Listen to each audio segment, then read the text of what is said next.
घर मिले ना मिले पता मिल जाना चाहिए, शंकर मिले ना मिले शिव कथा मिल जाना चाहिए। घर मिले ना मिले पता मिल जाना चाहिए। अब घर तो कितने सारे हैं, तुम आ जाओ दुबई में और ढूंढते फिरो, जाओ जहां मर्जी पड़े वहां ढूंढो।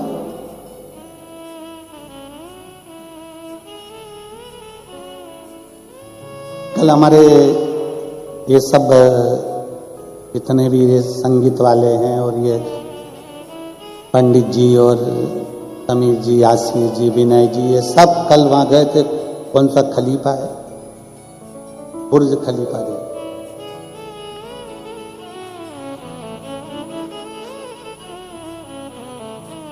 अब कह रहे थे आने के बाद में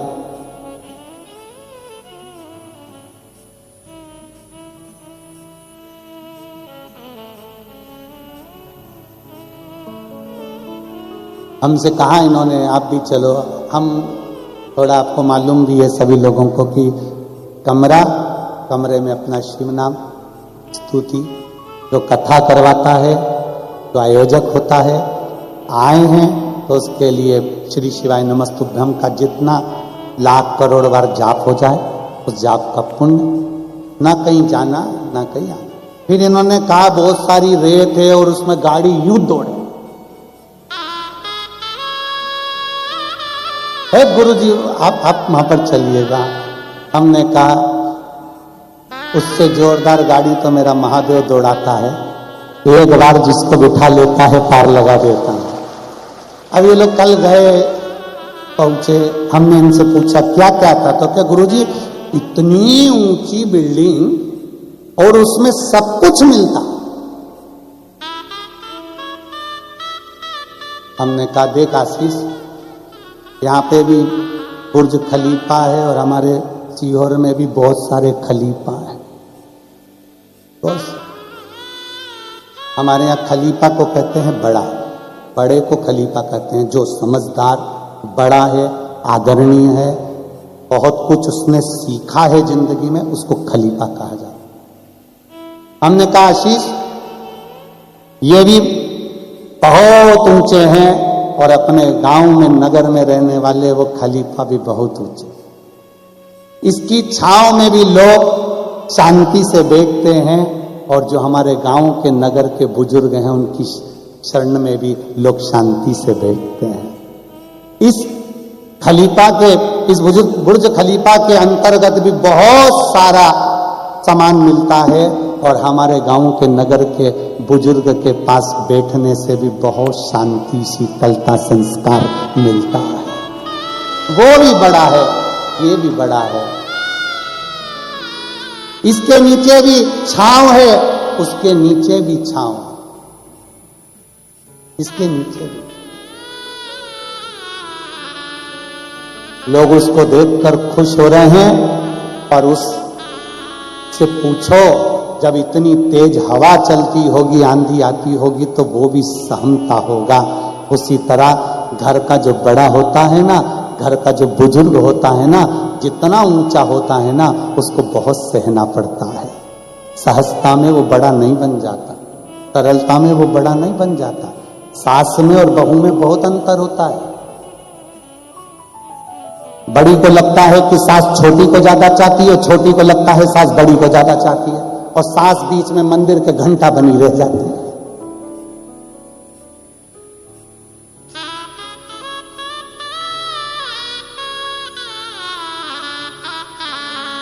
तुम्हारी सास ने अपने दोनों बेटों को, तीनों बेटों को, चारों बेटों को बराबर का दूध पिलाया है। उसके लिए चारों बेटे, तीनों बेटे, दो ही बेटे, सब उसके लिए बराबर है।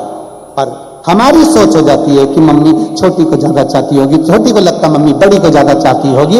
ऐसा नहीं, माँ माँ होती है और वो कभी भी प्यार कम ज्यादा नहीं करती है, क्योंकि उसने दूध बराबर का पिलाया है, इसलिए प्रेम भी बराबर का देती है। वो माँ होती है, उसकी करुणा में कोई कमी नहीं होती, उसके प्रेम में कोई कमी नहीं होती, उसके स्नेह में कोई कमी नहीं होती।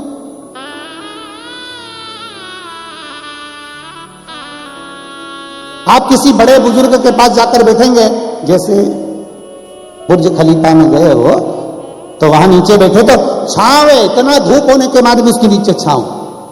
किसी बुजुर्ग के पास जाकर बैठना, किसी बड़े के पास जाकर बैठना, उसके पास जाकर बैठोगे तो उसको शीतलता का अनुभव होगा, शांति का अनुभव होगा, उसको स्नेहता का अनुभव होगा कि हम किसी के पास बैठे हैं। जिसके पास बैठने पर तुम्हें अच्छी एनर्जी मिले, जिसके पास बैठने पर तुम्हें अच्छी ऊर्जा मिले, जिसके पास बैठने पर तुम्हें लगे कि थोड़ी देर इनके पास बैठना चाहिए, समझ लेना कि वो कोई सहज नहीं हो सकता, वो साधारण नहीं हो सकता, कहीं ना कहीं उस प्रभु का कृपा पात्र हो सकता। घर का बुजुर्ग, घर का बड़ा, माता पिता, घर के नाना नानी, घर के दादा दादी ऐसे होते हैं जिनके पास बैठने से बहुत कुछ प्राप्त होता है, बहुत कुछ मिल जाता है।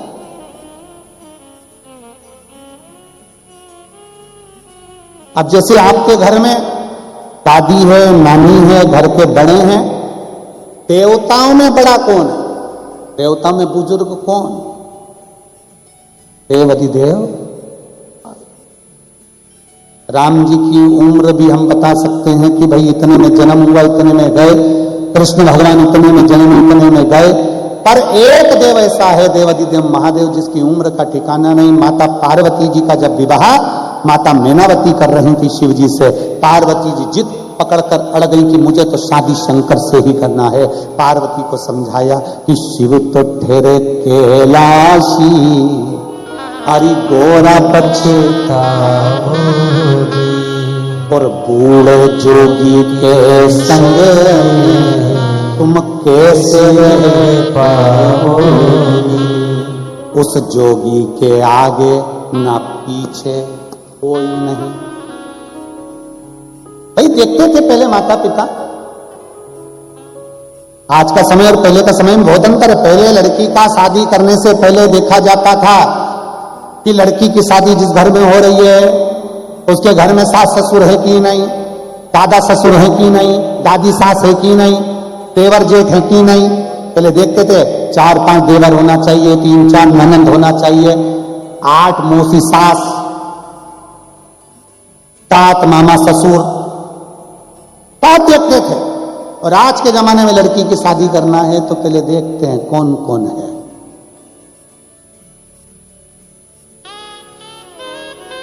सबसे पहले पूछते सास है,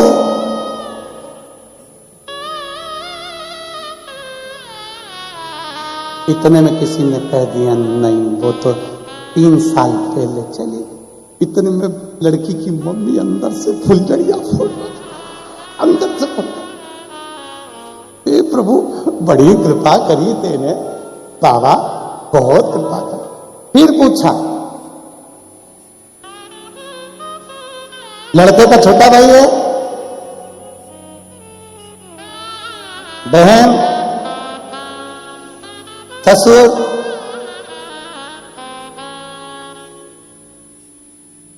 अब ये नहीं सोचा पहले बड़ा परिवार क्यों देखते थे। लड़की को दुख आया तो कम से कम अपने परिवार के लोगों से कहकर अपना मन हल्का कर ले।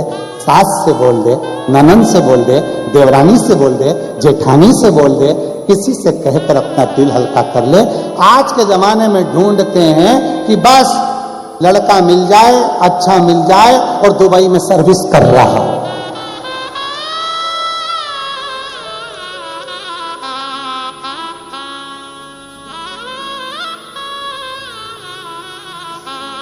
अब जो दुबई में रह रहा है उससे तो पूछो कि सर्विस पैसा कैसे करना। ऑफिस से कमरा, कमरे से ऑफिस, ऑफिस से कमरा, कमरे से ऑफिस। पत्नी बोली कहीं तो ले चलो, बुर्ज खलीफा के ऊपर छोड़ आया।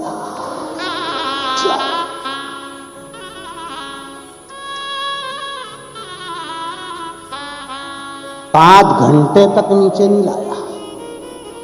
पत्नी ने पूछा नीचे तो चलो, पति बोला अगली बार बोलेगी कहीं चलने की, अभी तो तुझे खलीफा लाए हो, अभी वो रेत पे और लेके वो रुक जाए, गाड़ी में घूमो, रुक जाओ, अभी रुक। क्या परिवार में रहे, कुटुंब में रहो, नाते रिश्तों में रहो, थोड़ा एक दूसरे से कहते चलो, आपस में देवरानी जेठानी है, एक दूसरे से प्रेम बनाकर चलो। हमारे यहाँ देवरानी जेठानी का संबंध इतना पक्का होता है, हमारे भारत की भूमि पर देवरानी का मतलब होता है देवों के घर से भेजी हुई रानी, उसको कहते हैं देवरानी। और जिसने आते से ही तेरी जय जय जय जय कराने की ठानी, जेठानी। हमारे भारत की भूमि पर कहते हैं भाइयों में झगड़ा हो जाए पर देवरानी जेठानी में झगड़ा नहीं होना चाहिए। दोनों का इतना प्रेम हो, एक दूसरे के बिना रहते नहीं बने, रहते ही नहीं।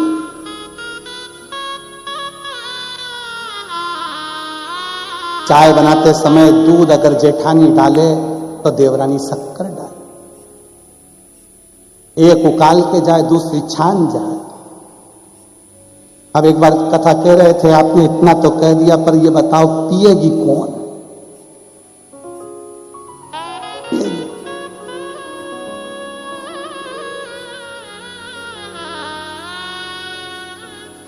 स्नेह प्रेम बनाकर, बड़ों के बीच में बैठना, आदरणीयों के साथ रहना, बुजुर्गों के साथ रहना। अपने पहले होता था, पहले बच्चा कहां जन्म लेता था? जम के बोलो, पहले बच्चा कहां जन्म लेता था? अपने नाना नानी के घर में, अपने दादा दादी के घर में। अब बच्चा कहां जन्म लेता है? हॉस्पिटल। पहले बच्चा नाना नानी के घर में जन्म लेता था, दादा दादी के घर में जन्म लेता था, इसलिए हर 15 दिन में, 1 महीने में, 2 महीने में, 6 महीने में, 8 महीने में वो जाता रहता था नाना नानी के घर, दादा दादी के घर चले जाते।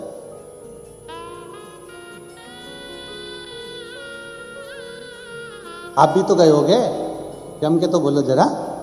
छोटेपन में अपने नाना नानी के घर जाते थे कि नहीं जाते थे? दादा दादी के घर जाते थे कि नहीं जाते थे?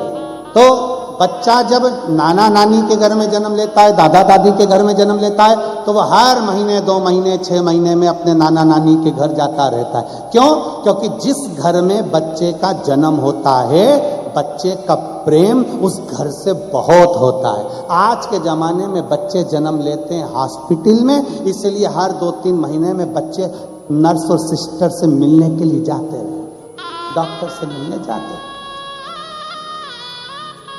थोड़ी सी सर्दी हुई, लेके हॉस्पिटल भागो, और डॉक्टर का हाथ लगते सी तबीयत ठीक, क्योंकि मामा से मिल ली है,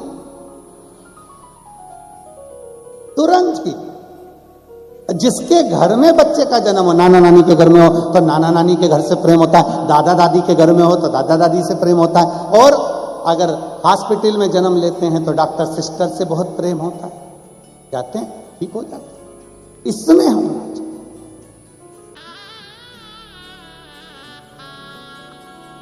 तब यहीं पर छूट जाना। केवल आपका जो स्नेह, प्रेम, भगवान के प्रति भजन, स्मरण, भूखे को भोजन, प्यासे को पानी, जय बाबा बर्फानी, जो आप दे रहे हो, कर रहे हो, वो आपके साथ, आपकी भक्ति आपके साथ,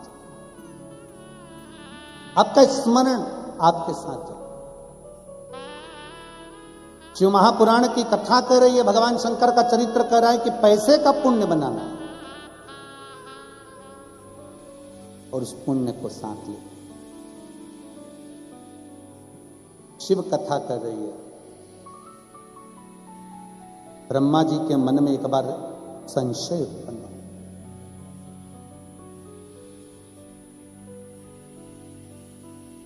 और ब्रह्मा जी के हृदय में संशय ये उत्पन्न हुआ कि ब्रह्मदेव ने अपने मन में ये संशय कर लिया, ब्रह्मा जी ने, कि सब कुछ करने वाला मैं ही हूं, दूसरा कोई।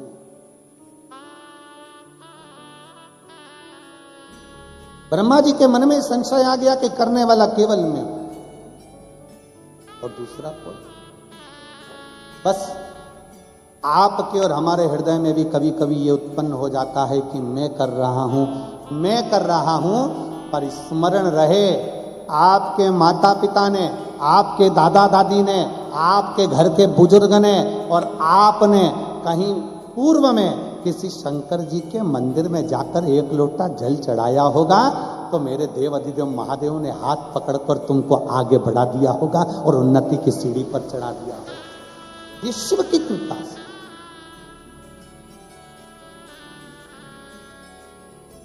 कितना सुंदर चरित्र आता है गुरु नानक देव जी का।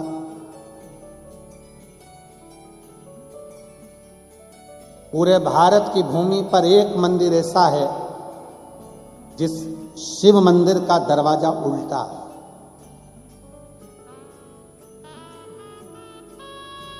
जिसको महाराष्ट्र का औंढा नागनाथ कहते हैं। आप में से किसी ने दर्शन करे हैं? अरे वाह, प्रणाम आपको सभी को। औंढा नागनाथ किसके कारण भगवान शंकर का मंदिर का दरवाजा बदल गया? गुरु नानक देव जी महाराज और संत नामदेव जी महाराज दोनों जा रहे थे। अविरल भक्ति को धारण करते करते नामदेव जी महाराज शिव मंदिर के अंदर प्रवेश कर। नामदेव जी की आदत थी, करताल उठाया, शिव नाम गाया, विठ्ठल नाम गाया, विठ्ठल विठ्ठल विठ्ठल पांडुरंगा पांडुरंगा विठ्ठल पांडुरंगा। नामदेव जी का जितने ब्राह्मण बैठे थे, साधु संत बैठे थे, उनको बुरा लग गया। एक तो मंदिर में इतनी भीड़, ऊपर से ये मंदिर के अंदर भजन गा रहा है। नामदेव जी को एक बार समझाया, दो बार समझाया, माने नहीं। नामदेव जी को उन्होंने उठाया और उठा के मंदिर के ठीक पीछे ले जाकर उनको रख दिया। नामदेव जी की आंख से आंसू बहने लगे। गुरु नानक देव जी ने देखा,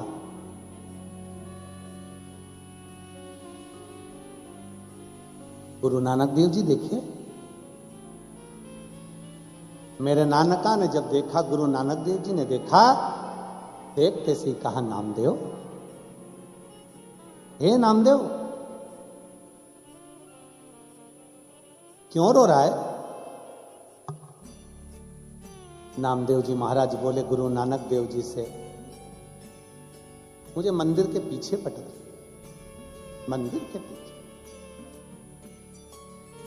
गुरु नानक देव जी ने कहा, नामदेव, केवल तुझे मंदिर के पीछे ले जाकर पटका तो तू रो रहा है? अरे नामदेव, अगर तेरी भक्ति में बल है तो पुकार भगवान को। एक भक्त की भक्ति में अगर बल होता है तो मंदिर का दरवाजा भी बदल जाता है, मंदिर की मूर्ति भी बदल जाती है। पुकार।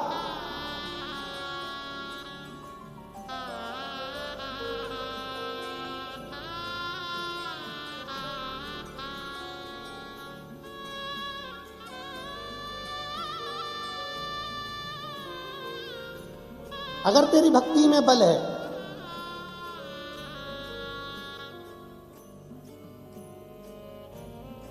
गुरु नानक देव जी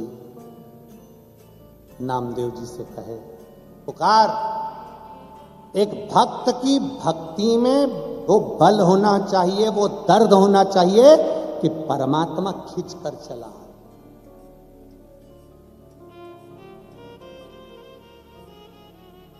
और यही सिखाते हैं गुरु नानक देव जी की, एक साधे सब सधे, सब साधे बिसराए।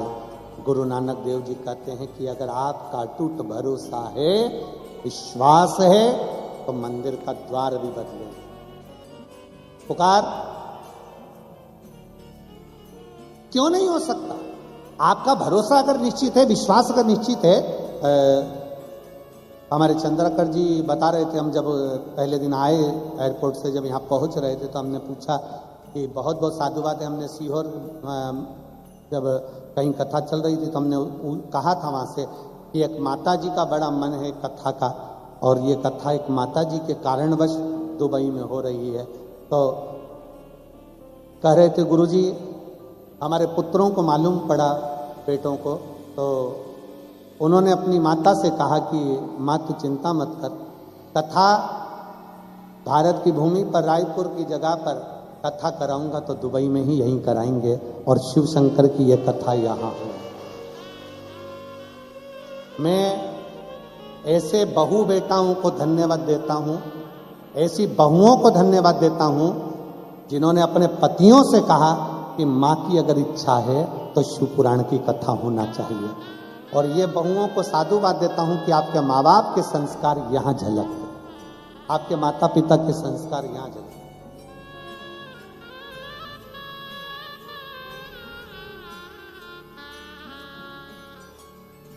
बड़ी बिल्डिंग, चेहरे की चमक से कभी अंदाजा मत लगाओ कि व्यक्ति के घर में कितनी दौलत है।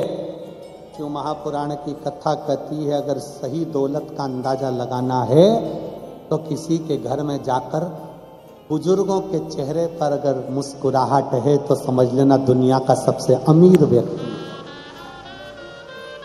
दुनिया का सबसे सेठ व्यक्ति, अमीर व्यक्ति वो है जिसके घर का बुजुर्ग मुस्कुराता है, जिसके माता पिता के चेहरे पर प्रसन्नता होती है। घर का सबसे अमीर व्यक्ति वो है जिसके घर की स्त्री, जिसके घर की नारी, जिसके घर की बहन, बेटी, पत्नी, मां, जिसके घर की नारी के चेहरे पर प्रसन्नता है। पति कमाए खूब और घर की पत्नी आंखों में से आंसू ढलाए तो वो घर में लक्ष्मी का भाव श्रेष्ठ नहीं है। घर में धन आए बहुत और मां घर में रोए वो श्रेष्ठता नहीं है। घर में धन आए बहुत और घर की स्त्री अगर आंख से आंसू बहाए तो श्रेष्ठता नहीं है। कमाओ, अपनी पत्नी, अपनी मां, अपनी दादी के चेहरे पर अगर प्रसन्नता है, बहन बेटी के चेहरे पर प्रसन्नता है तो समझ लेना कि दुनिया के सबसे बड़े करोड़पति आप हो, जो आपके घर में लक्ष्मी के रूप में रहने वाली नारी मुस्कुरा रही है।